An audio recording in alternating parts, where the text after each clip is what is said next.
Ito yung ginamit ko na file sa i-function na video. So dito, ito yung mga cell na may formula. Ngayon, paano natin gagawin na itong mga cell na to protektahan na ito naman ay pwedeng baguhin. Mga yan.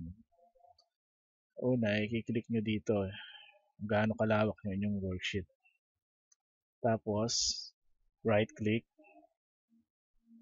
format cells, protection. Usually ang cell, ang default niya ay nakalock. So gagawin nyo, i-unlock nyo muna. Ayan. Unlock na. Tapos pupunta uli kayo dito. Format cells, lock, hidden. Pag hidden, pag nakalock na siya, nakaprotect na siya, hindi na siya makikita. Ayan, nakikita pa siya kasi hindi nakalock. Punta tayo dito sa review. Protect sheet. Hindi ko nalagyan ng password.